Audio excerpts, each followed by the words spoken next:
नमस्कार, रात के 10 बजने को है, वक्त हो चला है अपना बिहार का। मैं हूं शुभे मिश्रा आपके साथ और बुलेटिन की शुरुआत बहुत बड़ी खबर के साथ करेंगे।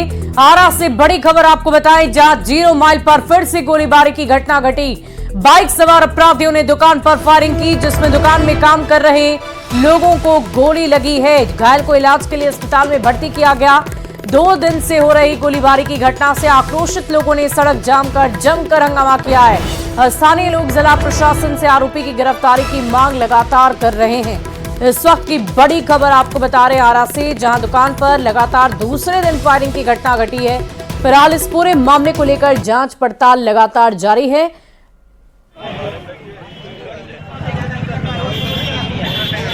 तो एक युवक को गोली लगी है और इस पूरे मामले की गंभीरता से जांच चल रही है। 2 तस्वीरें आपकी टीवी स्क्रीन पर। गोलीबारी की घटना पहले भी हुई है और आज एक बार फिर से गोलीबारी की घटना को अंजाम दिया गया, फायरिंग की घटना को अंजाम दिया गया। नाराज दुकानदारों ने सड़क जाम कर जमकर हंगामा किया है। घटना ये घटी है कि कल से कंटिन्यू रोज शाम से 4 के 5 के बजे के बीच में गोलियां यहाँ चलती हैं। ठीक है, और यहाँ पर कल नमस्ते मार्ट में गोली मारा गया है, उसका भी शीशा टूटा है। वो एक बंदा जो उसका काम करने वाला है, उसको बाल बचा।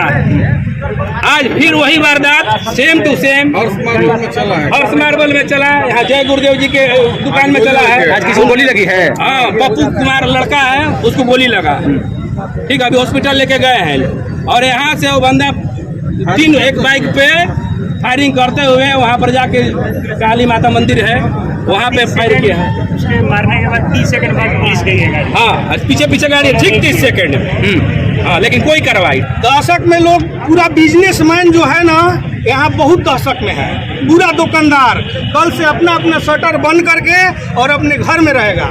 जान का भूख सबके पास है साहब। ठीक है, कल क्या घटना हुई थी? कल देर शाम क्या? कल भी यहाँ गोली चला हुआ था, लेकिन कोई प्रशासन जो है इसका कोई एक्शन नहीं लिया। आज भी वही गोली चला। फिर अगली खबर मुजफ्फरपुर से आपको बताएं, जहां न्यूज 18 की खबर का बड़ा असर हुआ है।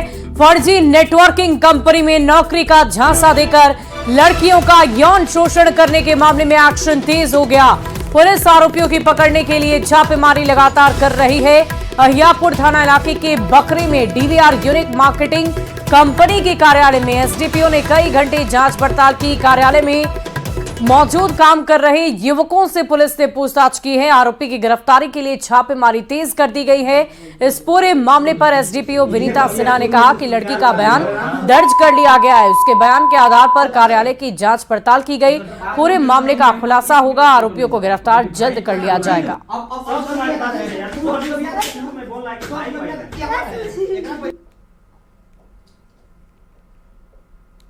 वादिनी द्वारा एक कंप्लेंट रजिस्टर हुई है, जिसमें उन्होंने बताया कि कैसे उन्हें इस कंपनी में बंधक की तरह रखकर और उनके साथ प्रताड़ना भी की गई है और इनके साथ फ्रॉड तरीके से इन्हें काम करने के लिए मजबूर किया गया था। उस पर केस रजिस्टर करके अनुसंधान अभी जारी है और जो भी अभियुक्त हैं उनके विरुद्ध हम लोग साक्ष्य संकलित कर रहे हैं और जैसा भी एविडेंस आएगा, जो भी चीजें रहेंगी, उस हिसाब से विधि सम्मत कार्रवाई की जाएगी। और इस वक्त की बड़ी खबर है, नीट परीक्षा पेपर लीक को लेकर बहुत बड़ा मामला सामने आया है। 8 जुलाई को ईओयू अपना पक्ष रखेगी, सुप्रीम कोर्ट में अपना पक्ष रखेगी ईओयू। 5 मई से अब तक की जांच लगातार जारी रहेगी। जानकारी, पूछताछ और दस्तावेज के आधार पर आगे की कार्रवाई लगातार जारी रहेगी। सुनवाई को लेकर ईओयू की तरफ से तैयारियां शुरू की जा चुकी है। बड़ी खबर आपको बता रहे हैं, नीट की मामले को लेकर, पेपर लीक मामले को लेकर एक बार फिर से सुनवाई होनी है और इसी को लेकर तमाम दस्तावेज खंगाले जा रहे हैं और उन्हीं दस्तावेजों के आधार पर आगे की कार्रवाई कोर्ट की तरफ से की जाएगी। पटना से बड़ी खबर आपको बताएं, चप्पल के गोदाम में आग लग गई। गोरिया टोली इलाके में आग लगी है। मौके पर अफरा तफरी का माहौल हो गया। कोतवाली थाना क्षेत्र की घटना बताई जा रही है। इस वक्त की बड़ी खबर, चप्पल के गोदाम में आग लग गई है। गोरिया टोली इलाके में ये आग लगी। स्टेशन का ये इलाका है और इसी जगह पर आग लग गई है। अफरा तफरी का माहौल है और इस पूरे मामले को लेकर फायर ब्रिगेड की टीम को भी फोन किया गया है, उन्हें भी जानकारी दी गई है। जल्द से जल्द आग पर काबू पाने की कोशिश की जाएगी। चप्पल के गोदाम में आग लगने की खबर सामने आई है। राजधानी पटना से ये बड़ी खबर आपको बता रहे हैं। जहां अफरा तफरी का माहौल हो गया है। पटना से ये बड़ी खबर कोतवाली थाना क्षेत्र की घटना है। आपको बता दें कि गर्मी बहुत ज्यादा है, प्रचंड है और ऐसे में अगलगी की घटना हर रोज सामने आ रही है। और इसी बीच राजधानी पटना के गौरैया टोली थाना इलाके की पूरी घटना बताई जा रही है, जहां आग लगने से हड़कंप मच गया है, अफरा तफरी का माहौल हो गया है। पटना से ये बड़ी खबर आपको बता रहे हैं। और बिहार में नौकरी और रोजगार की बहार आने वाली है। मुख्यमंत्री नीतीश कुमार ने मिशन मोड में 7 निश्चय पार्टों के लक्ष्य को पूरा करने के लिए अधिकारियों को निर्देश जारी किए हैं। एक साल में करीब 4.5 लाख नौकरी, 11 लाख रोजगार दिए जाने का लक्ष्य निर्धारित कर लिया गया है। नौकरी और रोजगार की मार झेल रही बिहार में बहुत जल्द बम्पर बहाली होने जा रही है। नौकरी और रोजगार की बहार लाने के लिए मुख्यमंत्री नीतीश कुमार ने अफसरों को मिशन मोड में काम करने के निर्देश दिए हैं। 7 निश्चय पार्ट 2 के तहत लाखों लोगों को नौकरी दी जाएगी। सरकार का लक्ष्य 10 लाख सरकारी नौकरी के साथ ही 10 लाख रोजगार देने का भी है। अब तक 5,16,000 नौकरी दी जा चुकी है।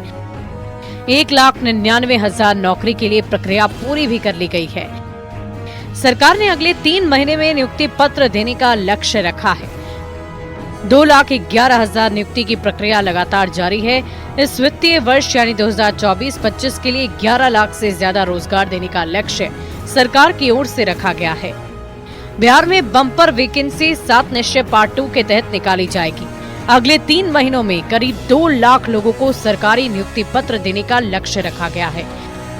इसके लिए सभी विभागाध्यक्षों को निर्देश भी सरकार ने जारी कर दिए हैं।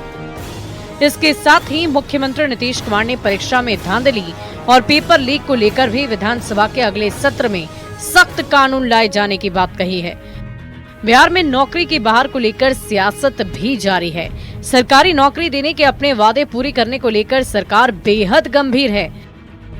सत्ता पक्ष जहां सरकार की योजना को जमीन पर उतारने के लिए उत्साहित है, तो वहीं विपक्ष नौकरी को लेकर अपनी क्रेडिट ले रहा है। बिहार की एनडीए सरकार मिशन मोड में 24-25 तक 11 लाख नौकरियां देगी। 7 निश्चय पार्ट 2 के माध्यम से 10 लाख रोजगार देने की घोषणा की गई थी, जिसमें से 5,16,000 नौकरियां दे दी गई है और 1,99,000 पदों पर प्रक्रियाधीन है, जो कि माननीय मुख्यमंत्री श्री नीतीश कुमार जी ने साफ निर्देश दिए हैं कि 3 महीने के अंदर नियुक्तियां पत्र बांटने के लिए 10 लाख से ज्यादा नौकरियां देने की बात आज मुख्यमंत्री जी ने की है, लेकिन ये सिर्फ जुमलाबाजी है। ये उसी तरह से भ्रम की राजनीति है जिस तरह से भारतीय जनता पार्टी ने केंद्र की सत्ता में आने से पहले वादा किया था कि हर साल हम 2 करोड़ नौकरियां देंगे। बिहार में नौकरी रोजगार का मुद्दा काफी अहम रहा है। युवाओं को नौकरी चाहिए। विभागों के खाली पड़े पदों को भरने की मांग लगातार की जाती रही है। नीतीश कुमार ने अपने शासनकाल में 7 निश्चय पार्ट 2 के तहत ही नौकरी देने का वादा निभाते आए हैं और ऐसे में मुख्यमंत्री के ताजा निर्देशों के बाद बिहार में एक बार फिर बम्पर बहाली और नौकरी की उम्मीद जगी है। न्यूज 18 के लिए पटना से शैलेंद्र और संजय कुमार की रिपोर्ट। और बिहार में नौकरी की बहार को लेकर सियासत भी जारी हो गई है। हम पार्टी ने कहा कि एनडीए ने जो वादा किया है उसे जरूर पूरा करेगी, तो कांग्रेस ने कहा कि नीतीश कुमार युवाओं को लॉलीपॉप दिखा रहे हैं। और मुख्यमंत्री श्री नीतीश कुमार जी का इरादा सबको पता है, वो जो कहते हैं वो करते हैं। एनडीए की सरकार पूरी मुस्तैद है।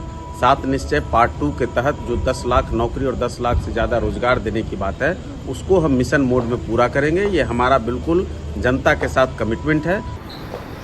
नीतीश कुमार जी की इच्छा शक्ति की कमी है। अगर नीतीश कुमार जी चाहते तो बिहार में जितने रिक्त पद हैं वो कब के भर चुके होते। अभी भी वो चाहते नहीं मन से कि जो बिहार में रिक्त पद है वो भरे और नौजवानों को नौकरी मिले।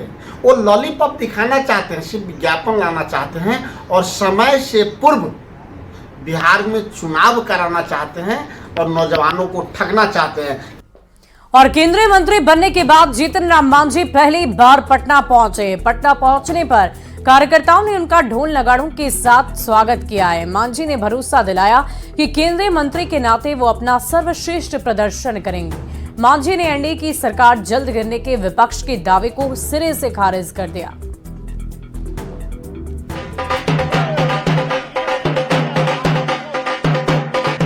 ढोल नगाड़े के साथ जमकर आतिशबाजी।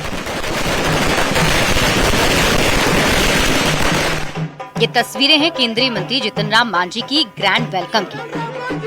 केंद्रीय मंत्री बनने के बाद मांझी पहली बार पटना पहुंचे, जहां कार्यकर्ताओं ने उनका जोरदार स्वागत किया। जीतन राम मांझी की आरती उतारी गई। काफी संख्या में बैनर, पोस्टर और झंडे के साथ पार्टी के कार्यकर्ता जो हैं अपने नेता का स्वागत कर रहे हैं। स्वागत से अभिभूत जीतन राम मांझी ने केंद्रीय मंत्री बनाने के लिए पीएम मोदी को धन्यवाद भी दिया। मांझी ने कहा कि पीएम मोदी ने उन्हें अपने विजन का विभाग दिया है और वो बेहतर काम करेंगे। नरेंद्र मोदी जी ने कह करके हमको कहा है कि मैं अपने विजन का विभाग आपको दिया है और हम समझते हैं कि मेरे लिए भी एक परीक्षा की घड़ी है। हम अपना सर्वोत्तम करने का प्रयास करेंगे। मांझी ने कहा कि उन्हें जो विभाग मिला है उसमें लाखों करोड़ों नौकरियों की संभावना है। साथ ही मांझी ने ये भी भरोसा दिलाया कि बिहार के लिए वो अलग से बहुत कुछ करेंगे। AIME जो विभाग हमको मिला है उसमें लाखों लाख नहीं करोड़ों करोड़ की नौकरियां हैं और मिलेगी। इसलिए इस लाइन पर भी हम लोग बहुत आगे बढ़े हुए हैं। जैसे बिहार में हमें समझ में आता है कि कुछ कम काम हुआ है। बिहार में हम अपने विभाग का जितना भी प्रोजेक्ट है, इसके जो जनसंख्या है उसके आलोक में इसको पूरा हम देंगे, सहभागिता देंगे। जीतन राम मांझी ने पत्रकारों के एक एक सवाल का जवाब भी दिया। विपक्ष के इस दावे पर कि एनडीए सरकार गिर जाएगी, जीतन राम मांझी ने कहा कि इस सरकार पूरे 5 साल चलेगी। वो लोग जो कहते हैं मन बहलाने के लिए कहते हैं, सच्चाई यही है कि 5 साल बहुत बढ़िया से काम होगा और पहला और दूसरा टर्म में नरेंद्र मोदी जी जो काम किए हैं उससे आगे बढ़ करके वो काम करेंगे। जीतन राम मांझी ने ईवीएम पर विपक्ष के सवालों को भी सीधे सीधे खारिज कर दिया। ईवीएम पर जब क्या सवाल करते हैं, जब सुप्रीम कोर्ट और इसका जो एक कमेटी बनी थी उसने कहा कि ईवीएम का कहीं कोई दोष नहीं है, ईवीएम सब तरह से ठीक है, तो फिर उनको तो सिर्फ दोष लगाना है अपनी कमजोरी को छिपाने के लिए। केंद्रीय कैबिनेट में जगह मिलने के बाद जीतन राम मांझी और उनकी पार्टी का उत्साह चरम पर है। हम कार्यकर्ता पूरे जोश में हैं, तो मांझी भी आत्मविश्वास से भरे हुए हैं। जीतन राम मांझी अपने सर्वश्रेष्ठ प्रदर्शन का दावा कर रहे हैं। न्यूज़ 18 के लिए पटना से संवाददाता संजय कुमार की रिपोर्ट। वहीं सीतामढ़ी से पहली बार सांसद बने देवेश चंद्र ठाकुर का विवादित बयान सामने आ गया। जेडीयू सांसद ने कहा कि वो 22 साल से राजनीति कर रहे हैं। यादव और मुसलमानों के लिए उन्होंने बहुत काम किया, पर अब वो इन दो समुदाय के लिए कोई काम नहीं करेंगे। देवेश के इस बयान पर बिहार की सियासत सुलग उठी। देवेश चंद्र ठाकुर के बयान पर पलटवार करते हुए मीसा भारती ने कहा कि अब वो पूरे जिले के सांसद हैं, उन्हें ऐसा बयान देने से बचना चाहिए। समाज को बांटने वाला ये बयान है। को इस तरह का बयान देना पड़ रहा है, जबकि वो जीते भी हैं और एक तरह से कहा जाए कि उस क्षेत्र की जितनी भी जनता है उसका उनको नेतृत्व करने का मौका मिलेगा। और इस तरह से अगर समाज में इस तरह का अगर वो बयान देंगे तो वो संदेश क्या देना चाह रहे हैं? समाज को बांटने वाले बयान को वो क्यों दे रहे हैं? और डिप्टी सीएम विजय सिन्हा ने आरजेडी पर जोरदार प्रहार करते हुए कहा कि राज्य में अपराधी और भ्रष्टाचारी का प्रशिक्षण, संरक्षण और मनोबल बढ़ाने में आरजेडी की बहुत अहम भूमिका रही है। विजय सिन्हा ने आरजेडी पर आरोप लगाते हुए कहा कि बिहारी शब्द को गाली आरजेडी ने ही बनाया, लेकिन अब हर बिहारी सब पर भारी होगा। बिहार की जनता से कहा हूं कि जो बिहारी शब्द को गाली और अपमान का सूचक बना दिया, ये राजद के लोग थे। राजद से संरक्षित अपराधी और भ्रष्टाचारी थे। इन राजद की मानसिकता अपराध भ्रष्टाचार से मुक्त करके हर बिहारी सब पर भारी, ये सम्मान बढ़ाना हर बिहारी की जिम्मेवारी है। और बिहार के लोगों ने निर्णय ले लिया है 2025 में 2010 का इतिहास बिहार की जनता दोहरा देगी।